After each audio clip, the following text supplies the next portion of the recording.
Ladies and gentlemen, we are live from the Isle of Man in the UK. This is John and Mike's MMA Corner. Sean Wheelock. Okay, we've never spoke about this before, but let's just say 86,592 people bought UFC 1, and you, sir, had the luxury of having a mum who was really amazing and bought you one of these pay-per-views, and you were one of the original people to experience UFC 1, like the very first time. It's absolutely amazing, and I think now in my life, 22 and a half years later, one of the closest people to me in the world, aside from my mom, who is a big part of what I've done in my life, because as a kid she was supportive. You know, she didn't even ask me a question, and this is a single mom who was a school teacher who didn't earn a lot of money, but she knew that her son was interested in this, and no problem on the $14.95 US to pay this fee. And now Art Davie is also one of the closest people in my life. And I'll give you some background and some perspective. So November 12th, 1993, I'm a teenager in the greater Kansas City area, a little suburb called Shawnee, Kansas. It is dead center of the United States. I was already by that point a hardcore boxing fan. I was a hardcore professional wrestling fan. If there was a fight, whether it be kickboxing or tough man contest or whatever I could find, I wanted to go. I wanted to go with my friends or have my dad take me or my mom take me. I wanted to go and see the fights. I've just always been attracted to fighting sports. But the part of the country I grew up in, we didn't know a lot about the martial arts. So in my mind, there was this thing called the martial arts. Now, I had never heard of jiu-jitsu. I had never heard of Muay Thai. I had never heard of Taekwondo. I probably should have, because it was already an Olympic sport, but I'll admit it, I hadn't. I just knew there was something called the martial arts. I guess I would have put it on that catch-all thing of karate. So to me, jiu-jitsu, maybe that's karate. I have no idea. Muay Thai? I don't know. About 6 months before I first saw that poster for UFC 1, and I'll get to that in a moment, how I even was aware of the first UFC. I read an article, and it was either in Sports Illustrated or Inside Sports. I was a kid who was like getting sport magazines when I was 7 years old, just crazy for sport and crazy for fighting sports, subscribing to The Ring and Sports Illustrated and Sporting News. But I read an article about this thing called shoot fighting they were doing in Japan, and I remember it mentioned Volkan and Bart Vale, and the author described it as real professional wrestling, and I was mesmerized. So I was kind of aware of that. So now you go to about September of 1989, and as I put in the book that Art Davie and I co-wrote, Is This Legal?, about Art creating UFC and us writing this book, and at the end of the book I tell my experience. I say I was the youngest and scrawniest and least likely member of Michael's gym, and I think that's pretty accurate. I have no idea what I was doing in that gym, and I don't think anybody else did either. I was a very unlikely candidate. But I saw a poster, and now, thankfully, in my office, I have that poster framed, and Art wrote a really nice personal note for me. I don't get autographs, but this was like almost like a family member signing it for me now. But I have an original poster, and I saw that poster in Gold's Gym, and I knew who Art Jimerson was, the boxer, because St. Louis is about a 4-hour drive from me, so I recognized Art Jimerson. I didn't know what any of this stuff meant. They were just words. Jiu-jitsu, Muay Thai, it means nothing to me. I see shoot fighting, and I'm like, okay, that's the thing I read about. But there were these names staring back at me that sounded exotic, like Taylor Tooley and Gerard Gordeau. I had no idea what any of this stuff. Savat? Are you kidding me? I have no idea what any of that means. But I knew I had to see it. So I asked my mom. She happily paid for it. She would always buy me boxing pay-per-views and pro wrestling pay-per-views like WrestleMania or SummerSlam. So, or when Mike Tyson or Evander Holyfield or Julio Cesar Chavez fought. So, all good. And I watched it with anticipation, thinking, this might be real and this might be professional wrestling. And then the show starts, and I see Bill Wallace, and even for 1993, it's pretty cheesy production. I think, oh, this is like low-rent professional wrestling stuff. And then Gerard Gordeau kicks Taylor Tooley in the face, and I thought, no, I think this is something brand new. I'm not sure if I quite understood it, but I think on some level I knew this was about to change my life, and it did. I tell you, yes, that kick just, it kind of echoed around. It still echoes around now to this day. That moment, that kick connected to the face, was the moment everyone kind of stood up and took notice of what was actually going to happen in that cage. I had never seen anything like that on TV. And, this isn't an era of Mike Tyson and George Foreman. And I had been watching boxing. I was raised by my mom, but when I would spend Friday nights at my dad's house and watch boxing from the time I was probably 5 or 6 years old, my dad would take me to boxing and tough man contests, as well as pro wrestling and kickboxing in Kansas City. So I had seen boxing, and you think that some of the bombs that Mike Tyson had landed, and yet nothing compared to that savagery of that kick. I mean, it was like seeing a train almost running into a pedestrian on television. It was shocking in its brutality. I mean, here's just a beautiful Muay Thai kick, and not kicking with the foot, kicking with the shin into Taylor Tooley's face as he is sitting helpless, just on the canvas, and eats that kick. It was amazing, and I think in that moment it tells a lot about who you are as a person. You're either transfixed or repulsed, and of course I was transfixed. I couldn't wait to see more. And like you said about the poster as well, you've got the poster. The poster, do you know what? The more I look at the poster, the more I keep needing to get. I need to get one myself. I have to admit, Sean, you know what? I have to get one. I have to get one too.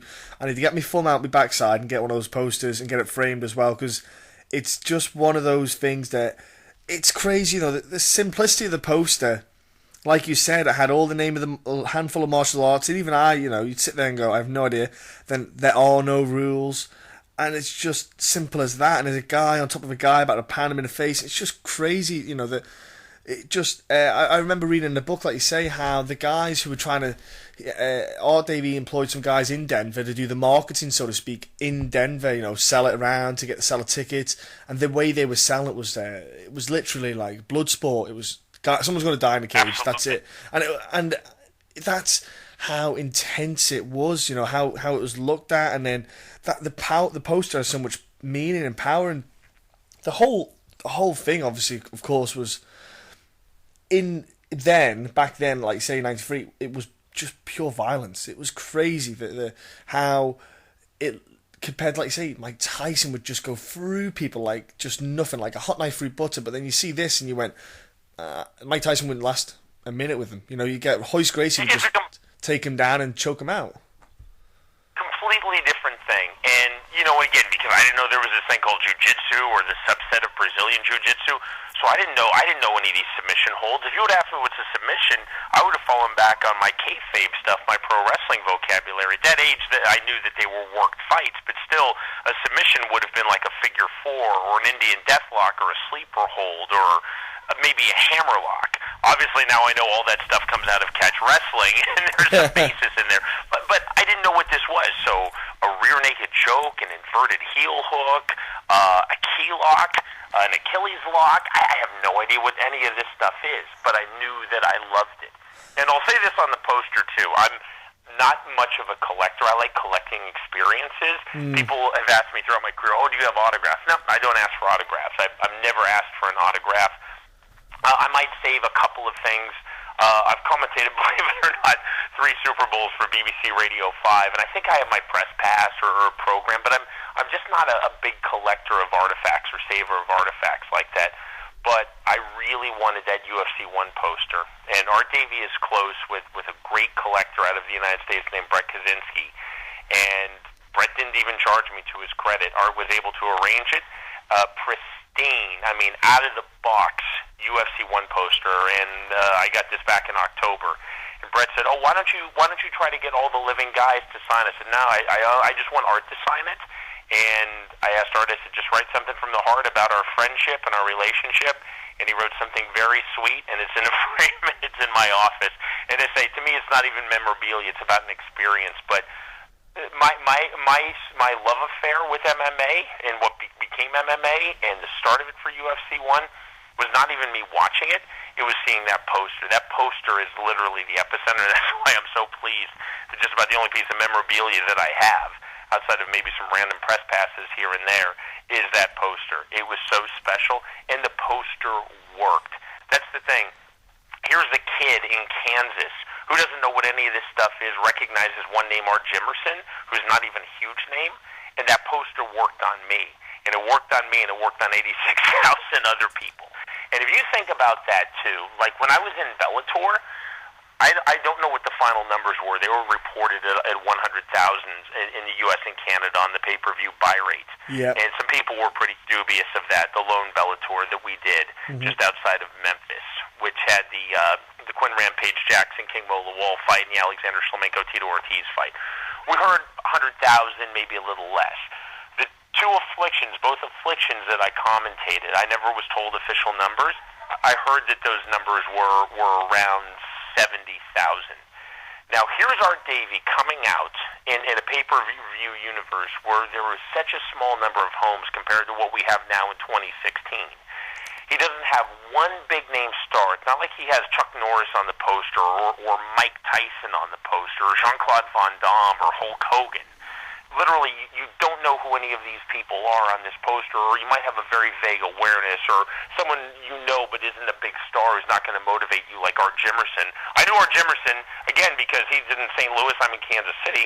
He was a cruiserweight. I never would have bought an Art Jimerson pay-per-view, and he never would have headlined the pay-per-view. But the way the poster was laid out, like you said, with the photo of a Valet Tudo fight, and there are no rules. I mean, it worked on me, and it worked on people, and that's amazing. Sell something on pay-per-view where nobody knows who the fighters are, and no one's even quite sure of what the sport is.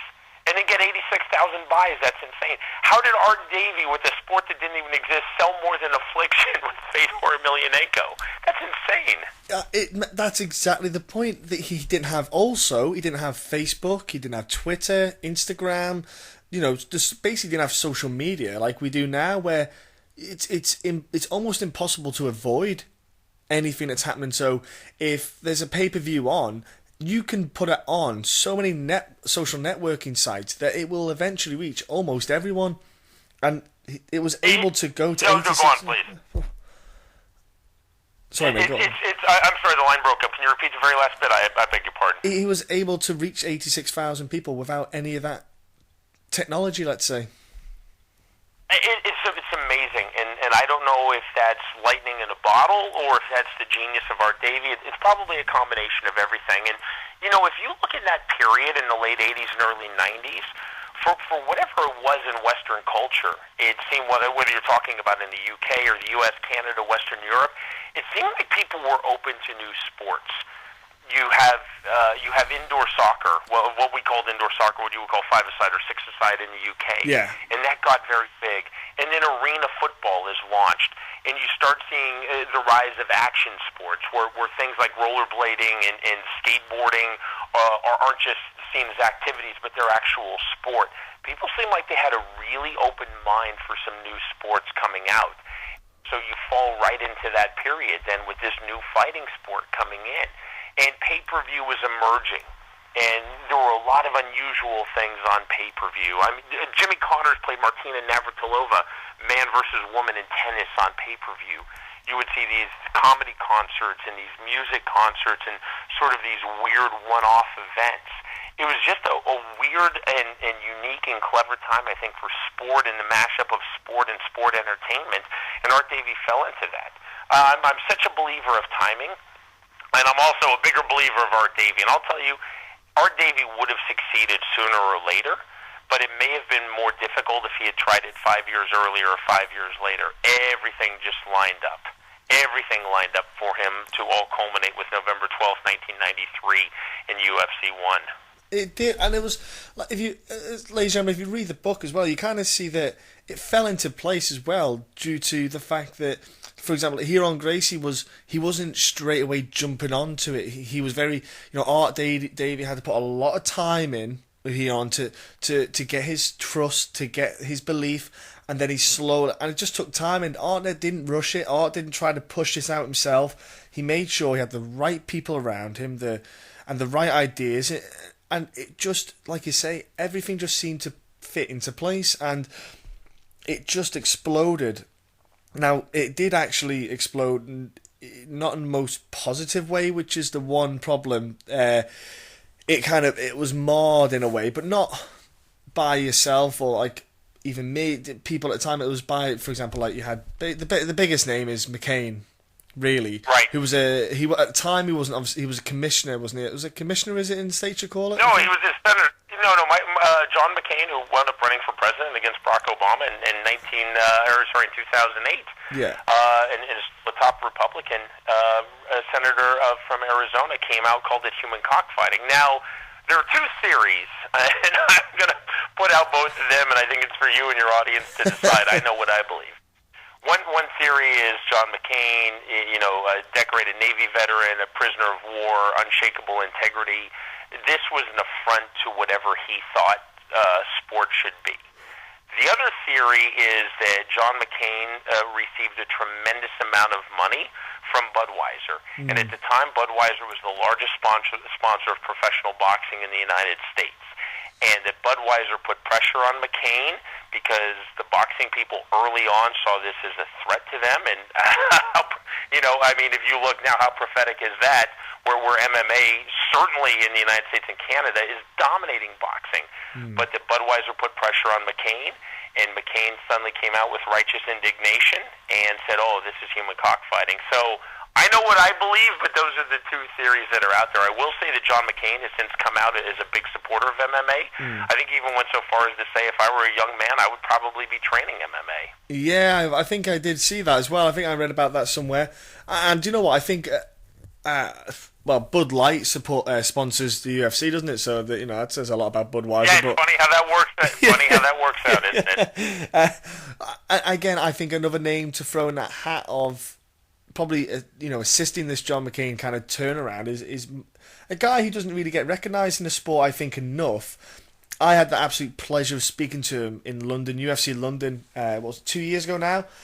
Marc Ratner. Yeah, Marc is a great guy. So Marc was the executive director. I just saw Marc about 2 months ago. Great guy. Marc was the executive director for the Nevada State Athletic Commission, and his job at the UFC it's called the director of VP or director of regulatory affairs, essentially being the person who is the liaison between the UFC as the promoter and the various athletic commissions, or when the UFC goes into a nation that doesn't have an athletic commission, making sure that the referees, the judges, the inspectors, the timekeeper, the cage-side physician all do their jobs. Marc was very open-minded. Here's someone coming out of the largest boxing state in the United States, where the Nevada State Athletic Commission might as well have been called the Nevada Boxing Commission, because that's what they did. And Las Vegas wasn't just the epicenter of boxing, it was the epicenter of combat sports in the world, because at the time, at least in the U.S. and Canada, right, combat sports were really boxing. Muay Thai, kickboxing never took hold. Grappling, it just didn't take hold. So you had the work stuff in professional wrestling, and then you had boxing. And you go to Las Vegas, which is in the state of Nevada, for boxing. And Marc kept an open mind, and Marc saw, just like in boxing, that this is a sport where no matter how safe it is, it's a combat sport. And some people are going to flinch at combat sports. They're going to see people hitting each other. They're going to see blood. They're not going to like it, just like you see in boxing all the time, and you still see in boxing. And what Marc realized very early on is this needs to be sold as a sport. There needs to be rules. There needs to be judging with the scoring criteria. There needs to be safety. And the more we have of that, making it look like a sport, the more people are going to accept it, and he was absolutely right. I will say this for Art Davie, though. Art Davie had HIV tests at UFC 1, and he did that out of his own dime. When Art Davie, and we put this in the book, Is This Legal? When he shows up, Colorado doesn't have an athletic commission. They do now. Nobody bothered him. He may as well have been putting on a netball tournament because nobody bothered him. He had building insurance. He had insurance that you would have to do to satisfy McNichols Arena. But if he would have done netball, he would have, not that netball would have sold very well in Denver, but he would have still had to have had insurance just for the crowd. But nobody from Denver bothered him. Nobody from the state of Colorado. Nobody from the U.S. government. He was left to his own devices. He still had HIV testing. He had 2 doctors there. The refereeing was a bit of a debacle, as we put in the book, which was fortuitous for John McCarthy, who comes in UFC 2. But Art, as a lifelong sports fan, knew that this had to be sport. He wanted spectacle, and that was part of his advertising background, but he knew it had to be sport as well. He didn't want this to be seen as blood sport. The blood sport, and I know you're speaking with Campbell McLaren, that was more on the Campbell side. And as you look back, there were essentially 2 groups that were put together. There was the Art Davie side, and Art Davie created it and then formed his business partnership with Horion Gracie, and then they had investors, 27 total investors coming in at 10%. But then the other side of it was Semaphore Entertainment Group, and that was the company that was doing the pay-per-view. And Semaphore Entertainment was Campbell McLaren, who was the vice president of acquisitions, who was Art's champion at Semaphore, and Bob Meyerowitz, who owned it. So what Art thought he wanted to make this, and what Semaphore, through Campbell McLaren and Bob Meyerowitz and Michael Abramson and a few other executives wanted to make it, sometimes they were different ideas. So the idea of, you can lose by death and Bloodsport and Mad Max Thunderdome, that was more Semaphore. And this isn't a criticism, this is just fact. That was more Semaphore Entertainment Group. And again, these are guys who weren't coming out of sports. These were guys who were selling rock concerts, comedy concerts. They're the ones who did Martina Navratilova versus Jimmy Connors. So they knew about entertainment and spectacle. Art Davie wanted to create a sports franchise. Well, that's the thing with SEG. They know how to do. What's the word? It's not keywords. It's like there's a marketing term for it. Certain words trigger certain things. So, like you say, Bloodsport will trigger that kind of crowd that they want. They want that certain people to tune in, and that's all they are, is looking at it from a marketing perspective. Like you said, they're not looking at it from a sporting perspective. No matter if it was MMA, a rock concert, like you say, tennis, anything, someone reading a bunch of poems, whatever it would be, they would market it. That's all they cared about, was marketing, because they knew if they marketed it well, it would reap the rewards. That's exactly right. And Art was in charge of doing the live event. Art was in charge of finding the fighters, of creating the format, of booking the venue, getting the dates, getting everybody there. The live event was Art. Semaphore Entertainment Group was in charge of the broadcast. And the way they made their money on broadcast was by selling pay-per-view buys. There was no advertising, it was pay-per-view. So Art could have sold 20,000 tickets at McNichols Arena, and if they sold 100 pay-per-view buys, Semaphore isn't very happy. Yeah. So they were working together, but they were separate. Yeah. Semaphore Entertainment Group came in as the pay-per-view arm. Semaphore, and it gets a little lost to history, and I understand why it's confusing, because after UFC 5, Art and Horion sold out to Bob Meyerowitz, and Semaphore became the full owners, and then Art wound up going back to work through UFC 19, essentially as the matchmaker and the coordinator of this, the executive in charge. But it was Art and Horion Gracie and their investors who owned WOW Promotions, under which fell the UFC. And having been in a somewhat similar situation when I was at Bellator when Bjorn Rebney was there, you have Bjorn Rebney who wants to do one thing, and you have his broadcast partner in Spike TV who wants to do something entirely different, and sometimes there's friction, and that's what you saw from the very first UFC. You saw friction. You're working towards a common cause, but the end target might, in that case, it was different. It wasn't. I like the way you mentioned about the WOW promotion. I was going to actually bring that in as well. I liked that name, WOW Promotion. I when I read it as well, I kind of went, when I read the book, I got to that chapter, and I sat there like an absolute dipstick, and I went, I've never heard of this one. Is this one that Art Davie did before or something? And I legit was sitting there going, I had to sit there, rattle my brain, and went, no, I'm going to have to read this, because I don't know. I wonder what's WOW Promotion? What's Art on about? Then when you got into, obviously, it was a beautiful concept, and I quite like the name. Even I remember Art saying he liked it as well. I was thinking, yeah, I do too, actually. I quite like that. It does have a ring to it. But then again, UFC kind of still has a ring to it, but he never called it UFC, I think, until... I think he mentioned it in the program, I think it was, where he abbreviated... It was actually UFC. In the travel brochure. That was it, sorry. The VIP travel brochure, or the VIP package, right.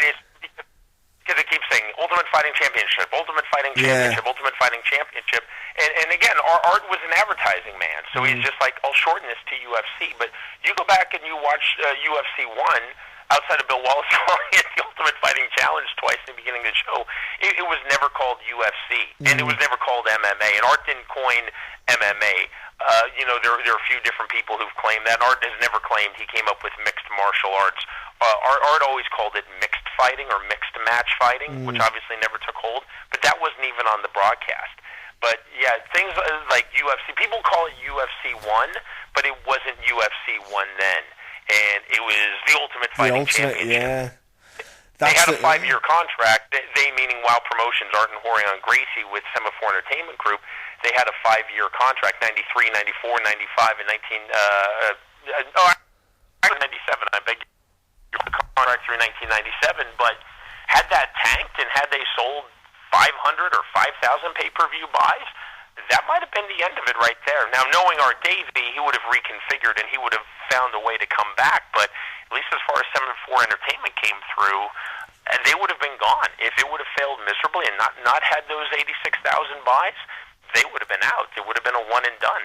It would, yeah, you're right. And you could see how it was really hanging by a thread, the deal itself, the whole time. It kept going back and forth. It was a subconscious drama in the book. When you're reading the book, it creeps up every now and then. About what's going on with the negotiations. Every now and then it just creeps in. Like Campbell flies over across the country to come and visit them, or he's speaking to the lawyers, and you just see it every now and then. And it's just a subconscious storyline that keeps following through, and you're thinking, well, what's going on? Why does it keep coming up? Why can he not negotiate? And it's a beautiful little storyline in the book itself. I found it one of the more intriguing storylines. Obviously, you can't flick through to find the bits because you have to read through the book to get to it, and it helps that you read through each bit. But I thought it was a really beautiful, just a subconscious storyline. I found it. I really appreciate you saying that. And as we were writing it, first of all, I had no idea that story had existed. As much as Art and I had talked about it as friends, he never told me that story and all of the drama. I think he kind of suppressed it because it was an unhappy memory about getting the deal done literally the evening of UFC 1. And for your listeners who don't know the story, who haven't read our book, Is This Legal? Art flies to New York he's just calling everybody, first of all, put some backstory to it. So the players at the time, there are two big boxing pay-per-view companies. There's TVKO, which is owned by HBO. So he talks to HBO, and then by way of TVKO. Then there's SET, which is Showtime Entertainment Television, and Showtime. So not SEG, SET. So they tell him no. He goes to ESPN, who was then and is still, it'd be like Sky Sport, right? ESPN. Yeah. It was then, and even now, it's the major all-sport network in the United States. He goes to a regional sport channel in Los Angeles, which is in only a couple of states like Nevada, California, and Arizona, called Prime Ticket. They tell him no. And he winds up through his research finding this company, Semaphore Entertainment Group, but Art had been told no. So Art just cold calls Semaphore Entertainment Group. He's able to get through to Campbell, Campbell McLaren, who's in charge of acquisition. Campbell likes the pitch. Art, as an advertising executive, knows how to pitch as well as anybody on the planet. Campbell says, come out. Campbell champions the idea, introduces him to the company owner of SEG, Bob Meyerowitz. They shake hands. All right, let's get our lawyers together. And as we put in the book, Art thought, I don't even have a lawyer. So here are guys who do multi-million-dollar deals with major record labels and bands and singers and comedians. I don't have an entertainment lawyer. I don't even have a lawyer. So the negotiations were getting dragged out. And Bob Meyerowitz's attorney also happened to be his brother, an outstanding lawyer, David Meyerowitz. So Art knew that he had to find an attorney and he had to get a deal. And everything is in motion, and Semaphore Entertainment Group is moving forward like this is going to happen, and Art doesn't have a deal, and it comes to the end. And really what it was coming down to was Art knew this was going to be big picture. He felt in his heart this was going to be a success. Maybe not even Art would have been able to anticipate 86,000 plus pay-per-view homes, but I know Art thought they would do at least 50 or 60, which would have been enough to get them more shows. But who pays for the talent? Because Art knew that if, whether it's Gerard Gordeau or Ken Shamrock or Royce Gracie wins the first UFC, they're going to come back and they're going to want more money. And more athletes are going to want to come in, and they're going to see this on TV, and they're going to want money. So it really came down to, as we go forward, who's paying for the fighters? Is WOW Promotions paying for the fighters, or is Semaphore Entertainment Group paying for the fighters? And it was, I don't know what I should know, I have an English wife, I don't know if you would call it a game of chicken. It's called a game of chicken in the United States, where two cars are driving at each other, and who pulls away and flinches first. And literally, as you're going into the final hours before UFC 1, it's a game of chicken between Bob Meyerowitz and Art Davie. And Art Davie kept on driving straight, and Bob Meyerowitz swerved at the very last second, and Art got his deal.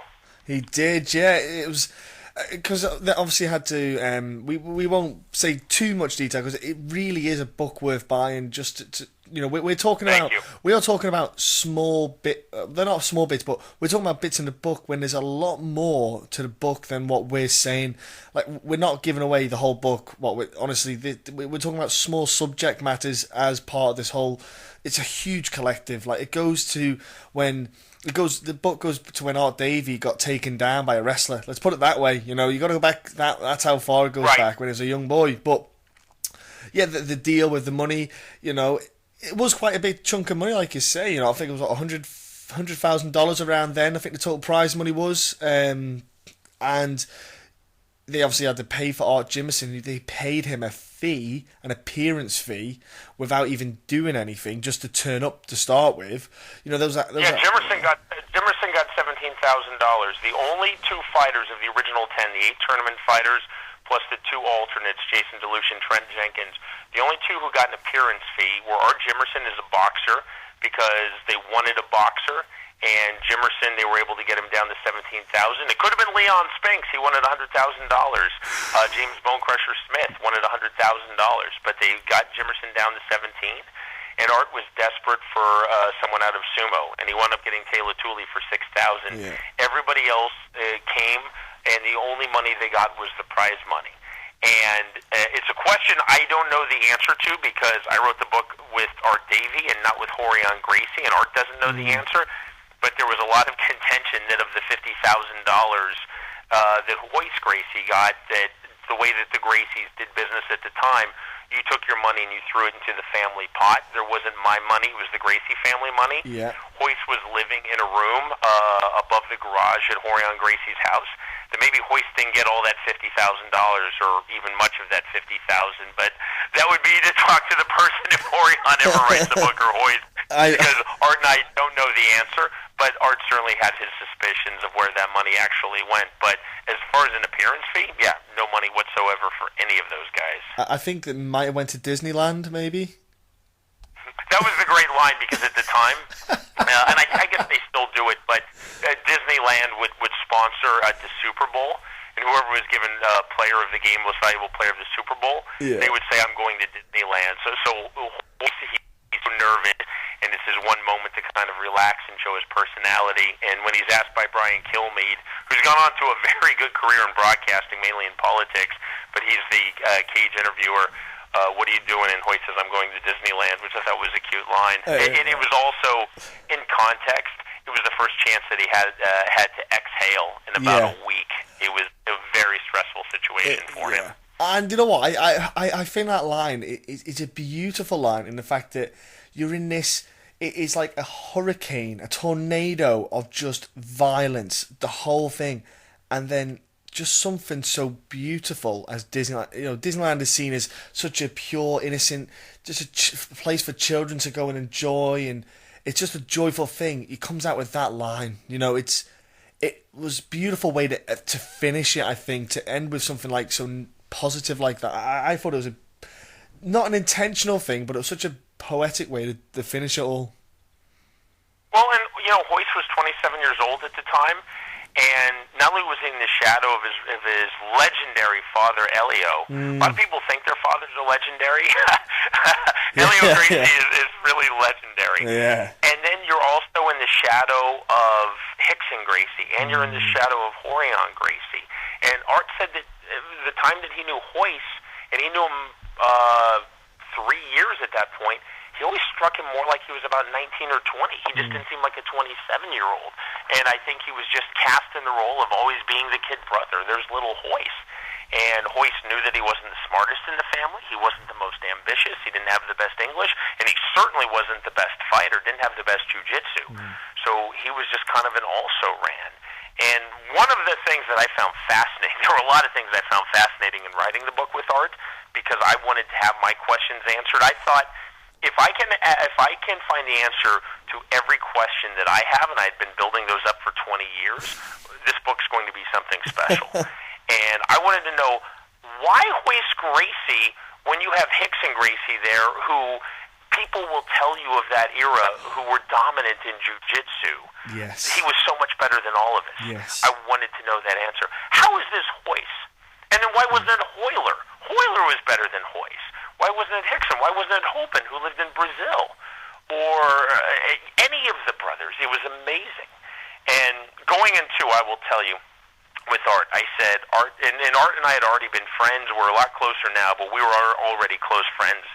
I always tell people, the book came out of our friendship. Our friendship didn't come out of the book. Our friendship strengthened and deepened because of the book, but we were already close friends. And Art had trust in me and faith in me to know that I would tell his story correctly. But with that, I see it's just my broadcasting, my journalistic background. This is going to be a book of honesty, because this is your memoir, and fair enough. Everybody sees things through their own eyes, their own perspective. You know, you and I are having this conversation. If in 6 months we're asked to recount this conversation, you're going to have a slightly different telling of this than me. It's just our own perceptions. That's just the way we operate, right, as humans. But I said to Art, within that context, this is the book of truth, because not only is this a memoir, what we're doing, this is a historical record. So there are going to be no lies, no embellishments, no fabrications. Claims that we make are going to be backed up, which is why you see original faxes and contracts and documents in the book. So we're laying out the evidence chain. And I also knew coming in that a lot of people, Art Davie's a lot better known now than he was when that book hit the store shelves in July of 2014. This has really put Art Davie in the spotlight for MMA fans, where he deserves to be. But when we started writing this book, so you're talking 2013 now, and even doing the back research in 2012, not a lot of people remembered or even knew who Art Davie was, let alone remembered him. So I thought, if you have this book coming out, and here's this guy saying, I created the UFC, and I'm the de facto inventor of MMA, and I go, well, prove it. So we have proved it. Luckily, those claims never came, but when we put in original faxes and documents and contracts, you can't dispute that. And the culture, I think, before our book coming out, there were a lot of people who were giving alternate versions of history. Some people who weren't even there were making these claims, and there were just a lot of jumps and leaps in speculation. You know, John Milius never claimed that he was a creator of the UFC or created the cage. Yeah. And we put in the book, the film director, he did play a big part, but a lot of Milius people, or just because there's an Academy Award-nominated screenwriter and the guy directed Conan the Barbarian, people thought he had a bigger role than he did. And you know, there were some mid-level executives who've embellished. There were some fighters who embellished. There were some people who had nothing to do with anything who've embellished and said they've done what they've done. So it was so important to me, or I wouldn't have written the book unless we were 100% truthful. And I really believe that we accomplished that. Nothing is left out. Nothing is held back. And there's not even the slightest embellishment or fabrication. And that's the thing about the book, yeah, you get so many questions answered, and also you find out so much more in it than you could actually ever imagine. We spoke about it before. We're not going to obviously go into detail about it, but like you say, why did they pick Hoyce, why X, Y, Z? There's little things that you'll sit there and, like you say, there's questions you want answered. Well, there's actually quite a lot of questions answered in there, but they're just part of the story. It's not a question answered. It's just something you'll come across and you'll go, oh, that's why. And like you say, I read it, and I look back at it every now and then, because obviously there's so much information to take in, and I have a very small brain, so I do look back at certain bits. But I tell you what was beautiful about it is the thing that threw me off, I didn't even realise, is the beautiful little medals that they made. Gorgeous. They were beautiful. Absolutely. I thought they were a beautiful thing that I think that goes way under the carpet. That I looked at it and I thought that is a fantastic thing to have. That would be a hell of a collector's item, that would be.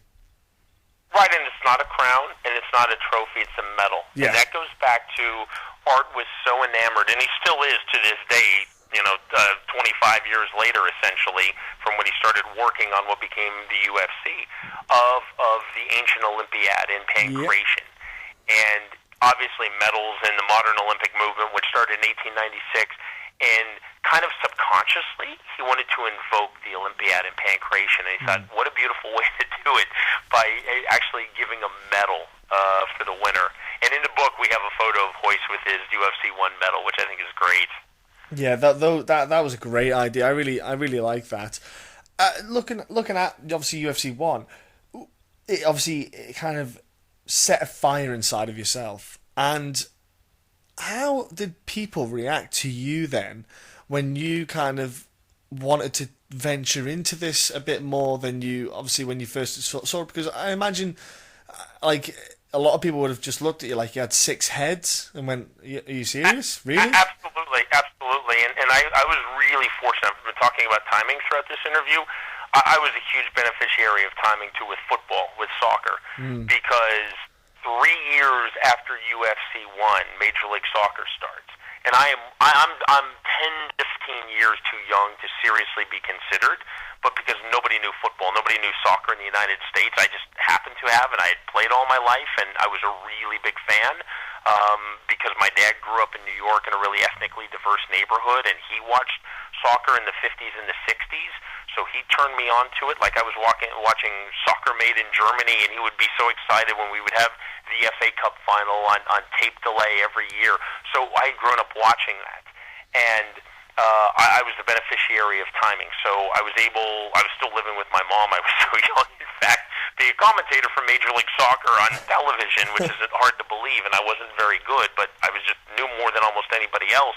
People who were 50 times the broadcaster I was didn't want to go near Major League Soccer or football or anything of that kind. So I got those jobs. So I started to roll because I was a good beneficiary of timing. I did the World Cup in 2006, and I came back and I thought, you know what? I love football. I'm a huge fan. It's still fun to commentate, but I'm not going to get any higher as an American than commentating the World Cup. So let's see if I can make a run doing MMA. And the next month I did August of 2006, a month after I got back from Germany. I did my first MMA show, and I was hired by Pride later that year. And again, I was the beneficiary of timing. Still, there's a really small talent pool of us who commentate, but it was even smaller 10 years ago. And so a lot of people were like, wow, you're in soccer, and you do these national matches, you did the World Cup. What are you doing? You know, it was kind of almost like I was going into porn, or I was going into pro wrestling. It was really like that. I even remember fairly early on, I saw a cousin of mine who I literally hadn't seen in 20 years. And it was a big family thing, which I don't come from a big family, and it was very weird and random we had it. But again, this is a cousin I hadn't seen since I was a kid. And she looks at me and she says, yeah, I saw what you're doing. And then, like, kind of looked away. Like literally, like I had somehow disgraced her name. It's like, I'm a television commentator in mixed martial arts. But that's the perception. And, you know, I get less and less of that, but I still get that. Or I still get people who ask me if I'm a professional wrestling commentator. It's amazing. The stigma is wearing off of MMA, but there is still a stigma there. There's still people who in their minds think that it's pro wrestling, or they think that it's blood sport with Jean-Claude Van Damme, or they think it's a tough man contest from the 1990s. They're not sure what it is. I don't think there's any other sport in the world that has more misconceptions by people who've never actually watched it than MMA. The irony of my career is the first sport that I had any success in as a commentator, football, I had to live with 10 years of all these American people telling me how boring it is. And then I go to MMA and I have to live with all these American people telling me how disgraceful it is. So I probably should have done basketball and taken a safe route, but I don't like basketball. Do you know what? You're right with this kind of stigma thing, but some people still don't even know what MMA is. You know, it's amazing to me. I will tell you this story. This is crazy. So, in November, I commentated my first show for One Championship, which is a marvelous promotion, by the way. I'm thrilled to now be a commentator for One. It's an amazing promotion, Victor Cui, and what they're doing out of Singapore and throughout Southeast and Central Asia.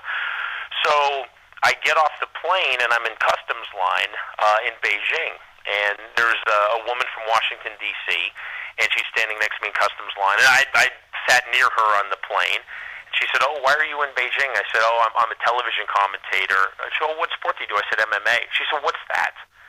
And this is in November now, this story. This isn't 5 years ago or 10 years ago. This is in November. "What's MMA?" And I said, "Oh, like the UFC?"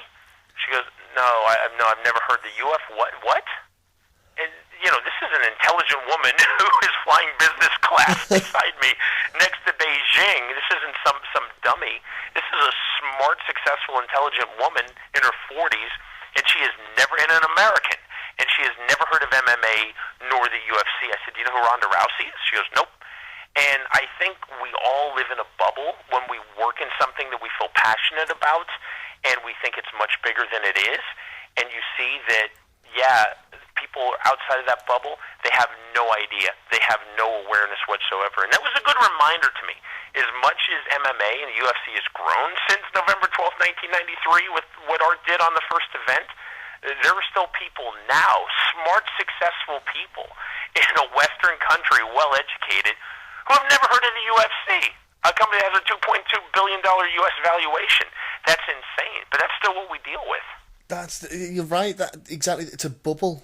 It truly is a bubble. Like you say, I am obsessed, and I literally cannot go. I hate going a day without some interaction in some form, whether it be physical or audio or reading in MMA. I've got to do something, and then you get someone come along and go, "No, never heard of it, don't know what it is," and you think, "Really? How do you not know? How do you know what oxygen is? Do you know how to breathe?" I know. It's crazy. It's crazy, and I love the Art Davie expression, "in the pudding." He always says, "We're really in the pudding," and I think people who are not in the pudding, sometimes they have no awareness whatsoever.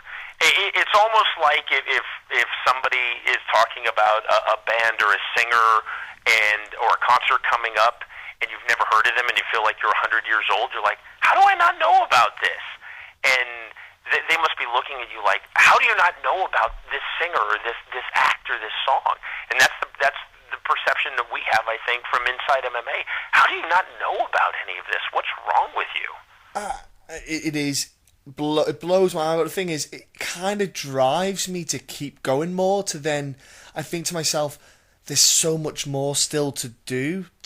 Even if it can get a little bit, I can reach another person, another 1 or 2, 3 people, and even if say I reach 10 people, and only even 100, and only one of them sticks at it and goes, "Actually, I quite like the look of this. What is this?" That's worth it. I think it's still worth it to just keep pushing, just keep going, just keep kind of help people engage in the sport, learn about the sport, and don't try. I never myself try to. When people look at you and they go, "Oh my God, you commentate for MMA." You never look down or frown. I never look down or frown upon people who don't know what MMA is. When they say they don't know, I get energized. I'm like, right, well, I'll come here. Let me welcome you in and let me educate you. Come here, my friend. Exactly. And I like that you said welcome you in, because the fact that this sport is so young, and people with a straight face can say, "I'm a hardcore. I've been following this sport since 2011. Now try that in any other sport. Try to say, "I'm a hardcore Premier League fan." Well, actually, you do hear Americans do it, and they get laughed at. I've been following Chelsea since 2013 or something. Yeah. But with your own national sport. If you said I'm a hardcore NFL fan as an American, yes. I've been following it since 2011, I think people would tie kick you in the thigh. It would just be just a ridiculous thing to say. You'd be laughed out of the room. Yeah. But you're welcomed in MMA. It's like, Yeah, I've only followed this sport 2 years, but I love it. It's like, that's great, man. Welcome in. There's no shame. You don't have to have loved this sport since you were a little kid, because there's a good chance when you were a little kid, either this sport didn't exist or it was so underground you just did not have access to it. I love the fact that MMA is such an opening, welcoming culture that we want more fans. And I love the fact, too, and I experienced this, albeit to a lesser extent, with football, with soccer in the United States. It's now getting a lot more mainstream coverage, but especially in the 1990s, in 1996, 97, my first 2 years as an MLS commentator, the only way that you were going to find coverage was on the internet. And internet was obviously in a different stage back then, but good luck finding it in traditional newspapers or magazines or on television on newscasts. It wasn't going to happen. And MMA, by and large, still lives there. I just know for myself, if I'm looking for MMA news, I'm going to MMA Junkie, or I'm going to SureDog, or MMA Fighting. Those are probably the big three that I'm going to. MMA Payout. I'm not going to SportsIllustrated.com, or I'm not going to the BBC's website, or I'm not going to ESPN.com. I'm still going to these niche sites. Whereas if I want to read about the National Football League, I'm going to the more mainstream sites. I'm probably going to the Fox site or the ESPN site. And I think it shows that we're still very much a niche sport.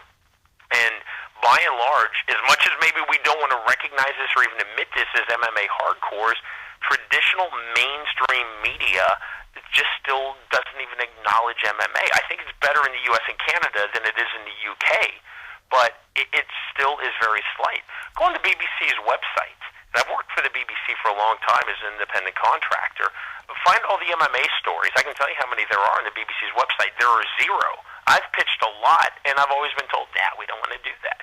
It's still very much a sport that, while it doesn't live in the shadows, it's seen as a niche sport. And a lot of people, unfortunately, for whatever their perceptions and their biases are, they don't see it as a legitimate sport. I'm not sure how boxing can be a legitimate sport, but MMA can't be a legitimate sport. My feeling is, if you don't like combat sports, I disagree with you, but I'll respect that because of your sensibilities. You don't like combat sports, fair enough. But when you say that boxing is a sweet science and that's great, but MMA is somehow less than, I do not buy that logic.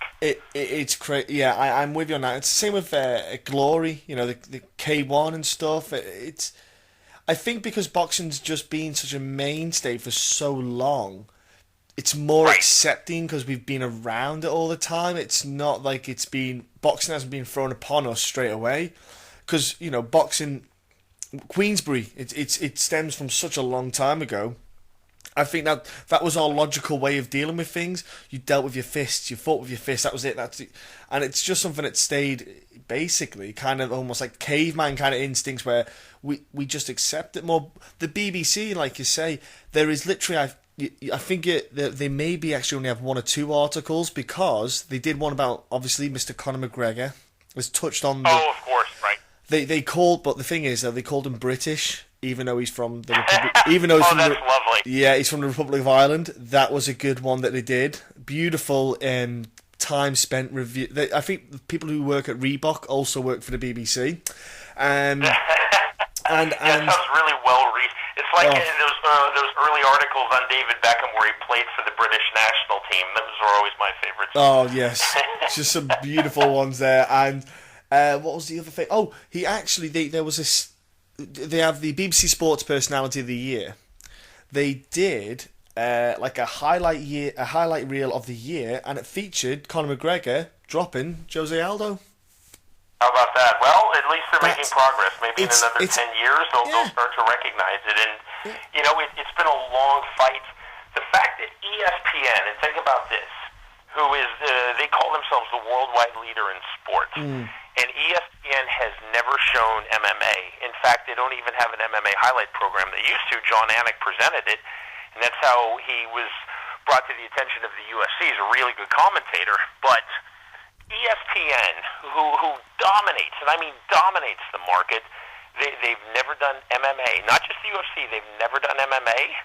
And with the exception of a couple of big fights like Ronda Rousey or Conor McGregor, they don't send a reporter, they don't cover it. and that really puts things in perspective. Yeah. And I'm not disparaging women's college basketball. I don't care for it. I don't watch it, but I'm not disparaging it. It's just not right for me. They give a great deal of coverage, probably over 120 live games across their networks of women's college basketball. Wow. Watch their main show, their sport news show, SportsCenter. Tons of women's college basketball highlights. Nothing with MMA. Absolutely nothing. Well, who knows? I'm not saying it will change, but the Fox deal that the UFC have is due up in 2 years, I think, maybe, or 1 more year, 18 months or so. Right. It's not long left. You never know what will happen, and you never know where the UFC may go. I don't know if the UFC are going to look to maybe focus a bit more with Fight Pass, because they're on the right lines with, like, look at Netflix. Netflix, it's taken over TV in a way, and everything's streamed and everything's online. So I think the UFC might go that way. But like you say, even now, UFC 1, it almost feels like we've not got that much further than UFC 1 today. When you look at it on the big scene of it, when you look at that, like ESPN is the great example. SportsCenter, which is, I know in the UK I know of it. I know about SportsCenter, but because I used to have ESPN on box, but because I used to love watching college football. Right. Because I like NFL, but I like college football because it's a lot more fun, because there's more risk taking, there's more fun plays made, because there's not $90 million contracts, they're not on, so it doesn't really matter. But yeah, I found that SportsCenter, it was the big thing. SportsCenter is huge. It's like it's just what men watch in America. It felt like. It really is, and by and large, they don't cover the UFC and MMA, but their coverage compared to 10 years ago is markedly improved. So we're getting there. Oddly, there are so many parallels I'm seeing played out almost exactly a decade later in the timeline from what I experienced as a soccer commentator in the U.S. and now what I'm experiencing as an MMA commentator. From 1996 to 2006, exponential growth in media coverage and awareness. 2006 to 2016, tremendously more. And if you look at a similar timeline with MMA, I think it's getting there. But I would say that MMA coverage in the United States and Canada right now from mainstream media is akin to where we were with soccer in 2006.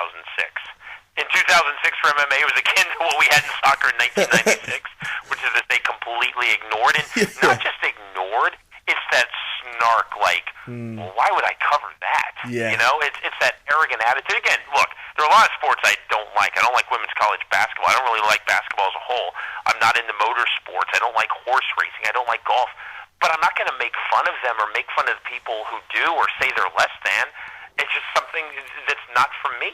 There are certain foods I don't eat. I'm not going to make fun of somebody who eats those foods. I just don't choose to eat those foods. So I don't know why one has to have snark and cynicism about a sport such as MMA just because they don't like it. I bet a lot of the people who weren't interested in the MLS probably wish they were back then, because they would be very much in demand now. But people have to make mistakes, I suppose, with sports. Like, there's a lot of things going to the radar with the commentary side of things. Absolutely. With the commentary side of things. So go on, mate. Go on, you go. Sorry to interrupt. No, I beg your pardon. I was going to say, and see if you agree with me, but there is a little bit of a enjoyment to being part of a niche sport. And I'll give you an example. If I'm walking through an airport, as I do most weekends of my life, flying to or from an event, and I see someone with say, a Green Bay Packers jersey, big deal. They're everywhere. If I'm in my home city of Kansas City and somebody has a Kansas City Royals or Chiefs shirt on, I see, 500,000 people out of 2.5 million in my city with that. Everybody has it. But if I see somebody wearing, like, an Affliction T-shirt, or if I see somebody wearing a Barcelona jersey, it's like, oh, hey, cool, we kind of are in the same club. So it's fun for me to still be in a sport like MMA and what I experienced in soccer, where it's not super trendy and mainstream. You still have to be a little bit of an underdog and a little bit scrappy to be a fan. I do like that. That definitely appeals to me personality-wise. Yeah, it does. And even I'm sometimes still meeting people who know about the sport. And like I say, I live on the Isle of Man. There's 80 86,000 people here, that's it. It's tiny. But I still bump into people that know quite a lot about the sport, and I just think to myself, why have we not met before? Right. You know, I wish we all had, like you say, I wish we all wore T-shirts that said, I like MMA, and we just walked around Exactly. to meet each other. There wouldn't be many of these T-shirts around, so it would be beautiful, especially where I live. It would be great to meet them. And that's what I started doing, actually. I started getting friends together. A friend of ours was a landlord. We got him to put the UFC events on. We started to just put invites out there, and we'd get people who we'd hadn't met before, and we'd just meet them and watch the game, watch the sports, and watch the fights. And it was beautiful. It was just a way to get people together and get people to just collectively enjoy something we all love. And I remember specifically they had it wasn't Ronda fighting. Was it Ronda? No, I think it might have been Kat Zingano. We should take fight. It might have been, because we would get it recorded, then watch it the next day. Because obviously in the States, the time zones, as much as I love staying up at 5 a.m., sometimes I understand. I don't want to stay up at 5 a.m. every time. So we sometimes do it on a Sunday. And I remember Kat Zingano and We Should Take came on. Obviously the blokes who were in the pub at the time are going, hold on a minute. She looks a bit of all right. And then they watched the girls go. And literally, I'm telling you right now, the whole place went dead. You could watch a pin drop. You just had people just stop what they're doing and just watch. People were playing pool. They stopped playing pool. The whole place went dead. And I went, that's why this needs to be on the TV a bit more, because you will get this. This is the kind of reaction people had at UFC 1. Everyone just didn't move. They just went, did that guy's tooth just come out of his mouth? I think I just saw a tooth flat. Was that spit or was that his tooth? I think that was a tooth, and someone somewhere maybe has that tooth in a case. I hope. That's my theory. Right, exactly. Yeah, that would be a souvenir. Telling Art Davie to sign that tooth. Yeah, sign the tooth. But, yeah, it is. And for you doing the commentary, like you say, it's nice you go around these places. With the commentary, though, how did you learn the sport then, to commentate on the sport yourself? Did you speak to people that are commentators, or did you speak to fighters? How was your way of learning a sport to educate it? To basically, when you talk, you have to say about the sport. You have to talk about things that are happening. You can't just go, and these two guys are just standing. You can't do UFC 1. They're just doing stuff on the ground. It looks like they're. And he's grabbing him. What's happening now? He's the big spoon. I knew a lot about boxing, and I actually refereed boxing a lot in my 20s. I'm on the Kansas Athletic Commission now, which is a non-paying role. It's sort of like being a board member, I guess, where you're not compensated. But the one thing they told me, you can commentate all you want, be a commentator, be a journalist. We don't want you to referee anymore. And I really, over the last few years, I had not done much refereeing just because of my TV career and traveling. But I refereed a lot of boxing and hung out a little bit in boxing gyms, even boxed a very little bit. I don't want to make myself sound more of a boxer than I was, but a very little bit. But I had a really good vocabulary on punches, in that, look, I understand what a bolo punch is. I understand feints. I understand slips. I understand basic movements. So that's easy. And I think most Western men, whether even from Western countries, have a pretty good boxing vocabulary. If you say a jab, most people understand what a jab is, where on the street, or a hook, whereas most people don't understand a heel hook, for instance. But as I got into it, I got myself to gyms. I started taking Muay Thai, so I knew what to look for on a setup for a switch kick, for instance. Yeah. And I started doing jiu-jitsu and sambo, and I still do submission grappling. My schedule only allows me to go and train and take class once a week, but I still do. So if you hear me talk about lacing the leg, or hunting for certain submissions, or a far side cradle, or things like that, that comes not just out of me being a fan, but actually spending time in gyms. And I have a lot of friends who are professional fighters. I love the subculture that is MMA. I love hanging out with fighters. My 10-year-old girl now trains at the American Top Team School in Kansas City. I just had a really nice conversation the other day with Jason High, who's in World Series of Fighting, and LC Davis, who's still in Bellator, who was there when I was there as well. I love talking to fighters. I love understanding that. So I think it's a very, very difficult sport to commentate unless you've spent time in gyms.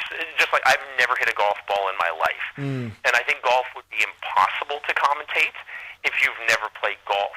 I I literally have no idea the difference between what a 9-iron and a 3 would do. My brain doesn't work that way because I've never played golf and I've never watched golf. So I wouldn't commentate golf because I don't know. And you do still hear, it's less and less, but you do still hear commentators, and they're not recognizing setups. And I think it's not just, all right, now he's locked down a Kimura. It's not that tough to teach someone what a Kimura is, but it's pretty tough to see a Kimura setup if you've never learned yourself how to set up a Kimura. And I've always taken the opinion, look, I might not be the best-looking guy, I might not have the greatest voice, but I'm going to outwork everybody. I might not have the most natural talent. In fact, I don't have the most natural talent. So people who are better looking and have better voices and more talented, I'm going to beat them because I'm going to outwork them. Maybe it's an athlete's perspective, I don't know.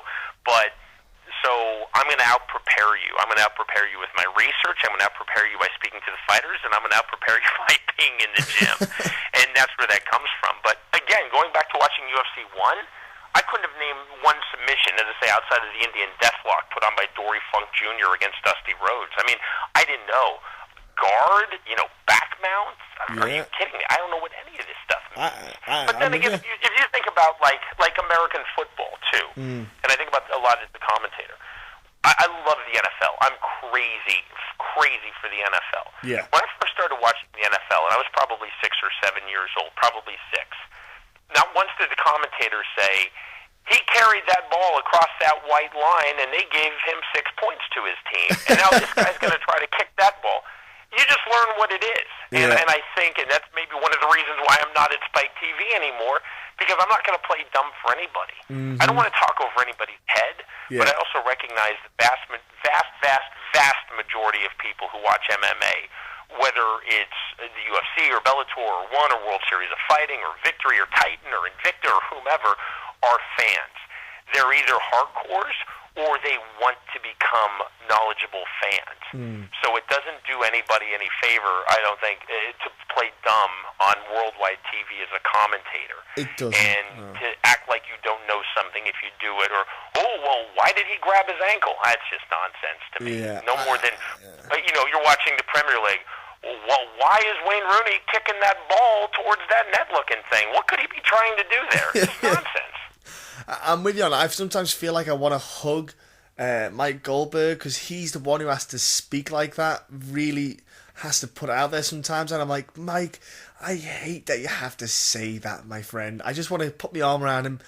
And it's tough, like you say, because you almost feel like he's dying a little bit inside every time he has to say something like that. But he has to do it because there's a yin and yang with the commentary, with the way Joe does it and then the way Mike does it. They have to be different. But if you look at the dynamic that I had for 5.5 years at Bellator with Jimmy Smith before that, the 2 years at M1 and at Affliction, I never played dumb. And again, there are a few reasons why I'm no longer the Bellator commentator and why Spike decided to get rid of me last year.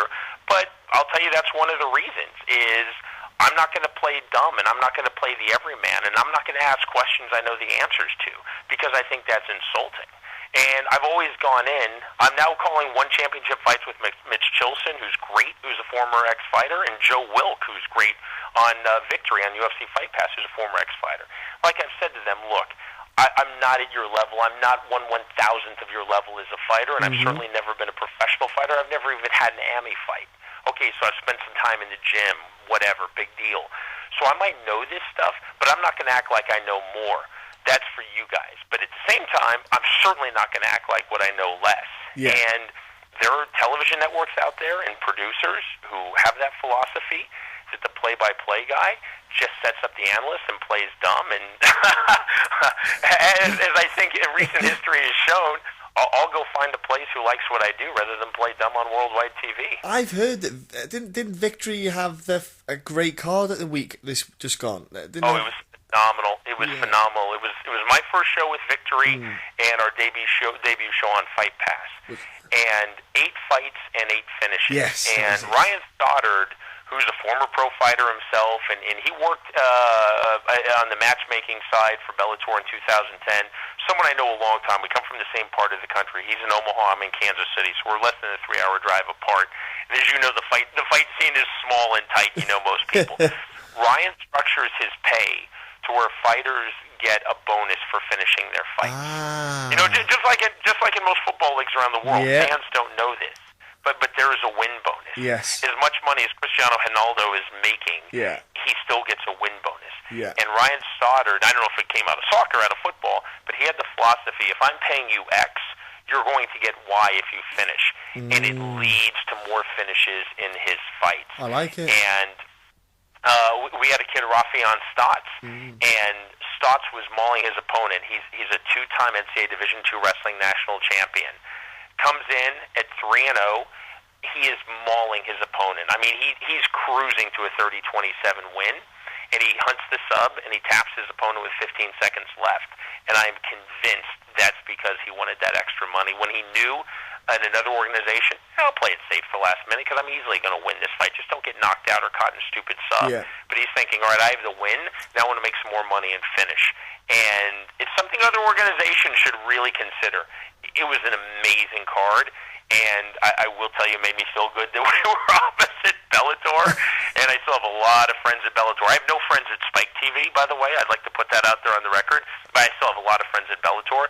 But I did like the fact that we were opposite Bellator. And it seemed like a lot of the MMA fans were paying a little more attention to the victory card on Fight Pass. Hey, I tell you what, I was going to say Fight Pass. You can watch it on Fight Pass. I need to check it out myself. I was a bit tied up with time constraint, obviously time anyway, the timing it was on.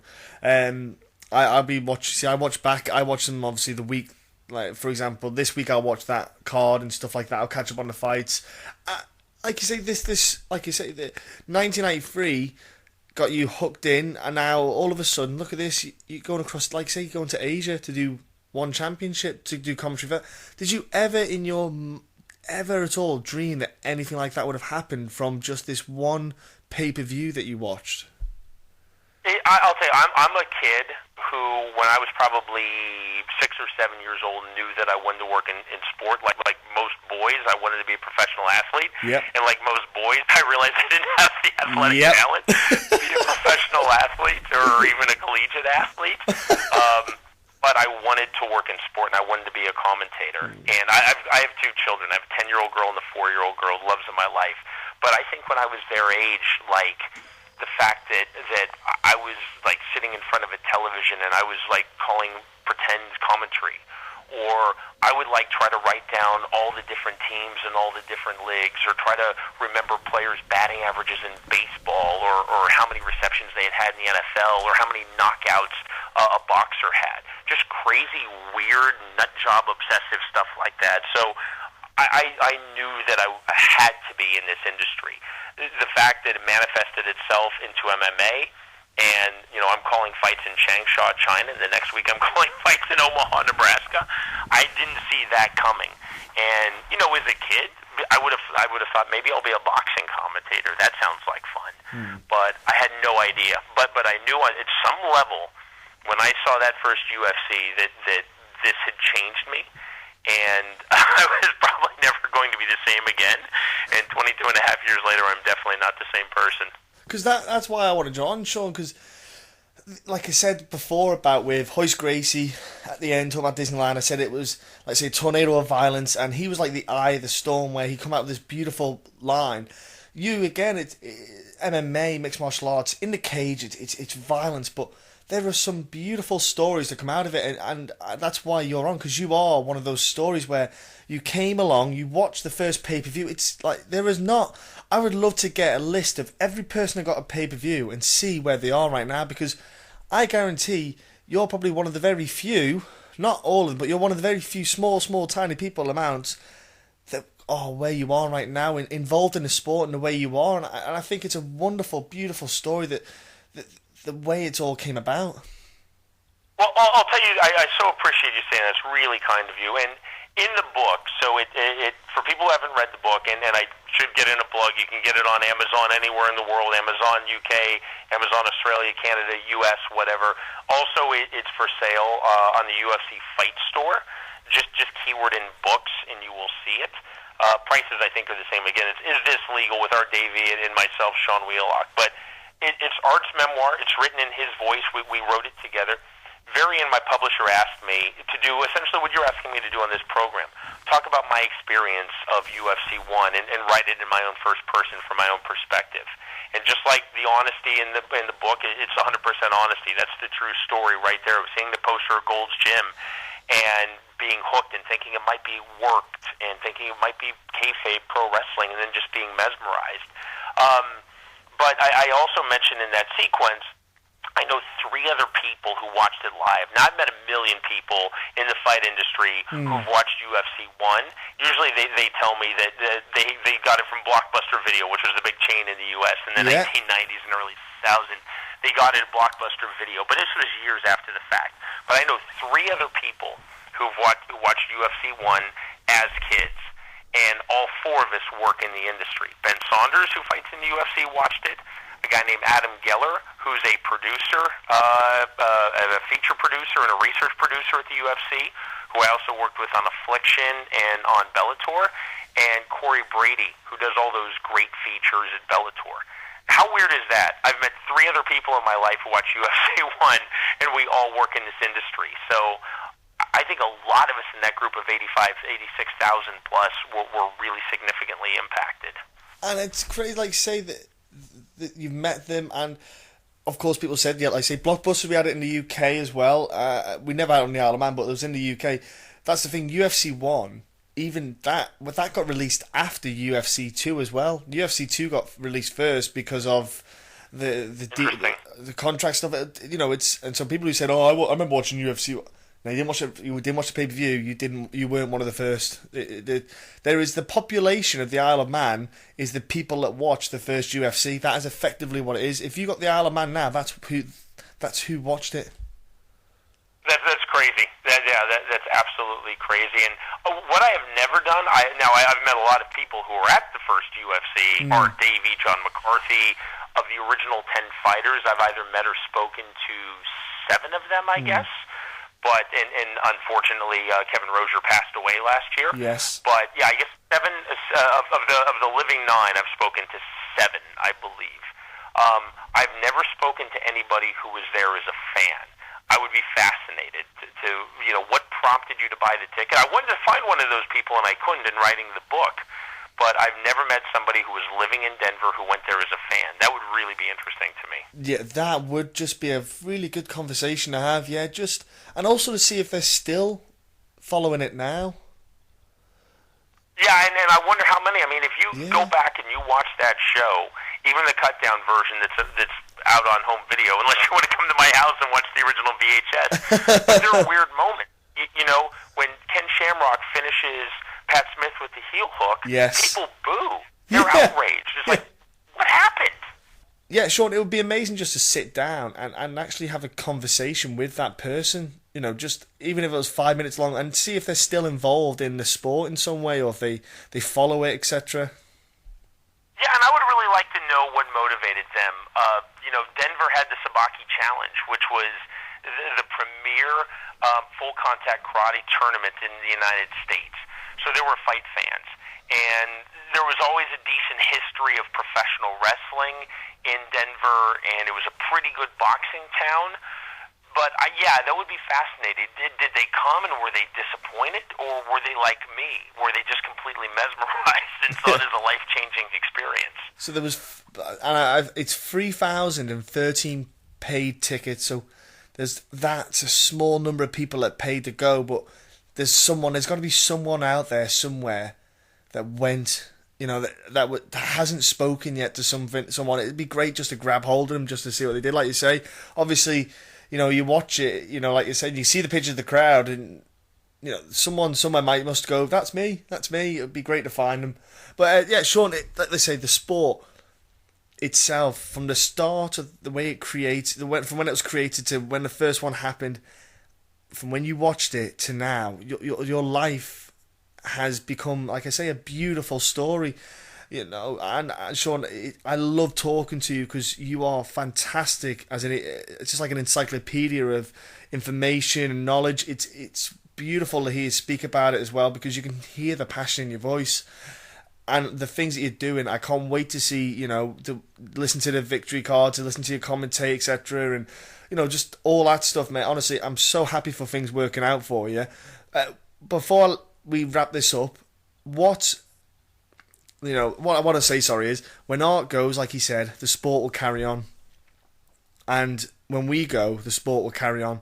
But isn't it beautiful to be part of something, like I say, and making a difference? It really is, and first of all, thank you so much for the kind words. You're such a nice supporter of mine, and that's really lovely and eloquent what you said, and I appreciate that very much. And I really am passionate about this, and I hope that when people hear me call a fight, and throughout my career when they've heard me call fights, they know that I'm as big a fan as the biggest fan watching.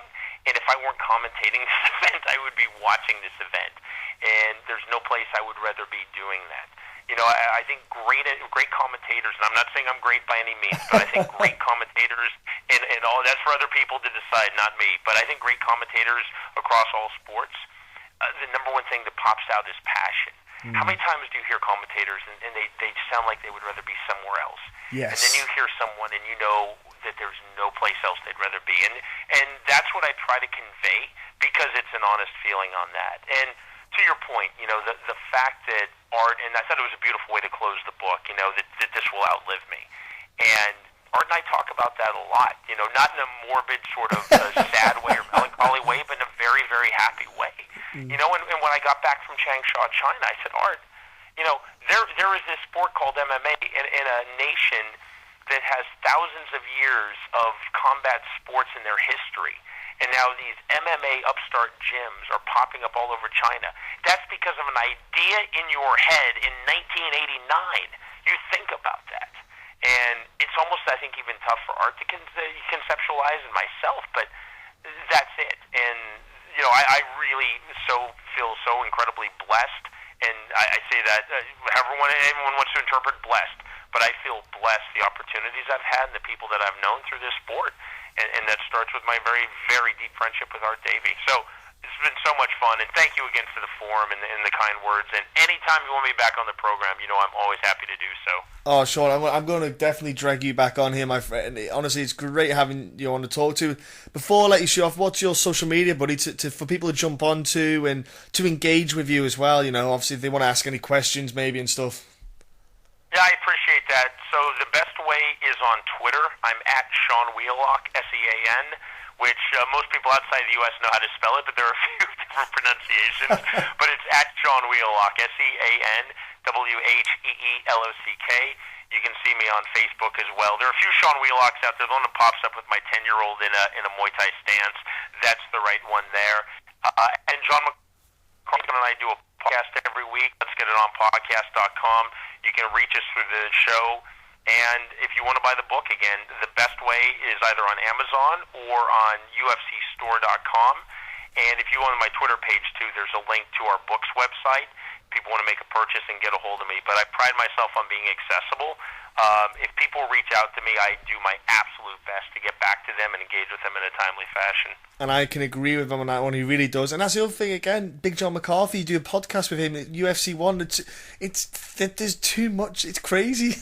I keep forgetting about that. It's surreal. It's surreal. I mean, literally two of my best friends in the world, who people I really count on in life, are Big John McCarthy and Art Davie.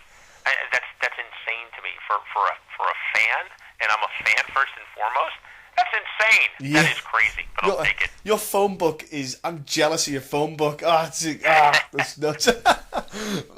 Sean, thank you again. Honestly, every minute, every second, it's so welcomed and so thankful.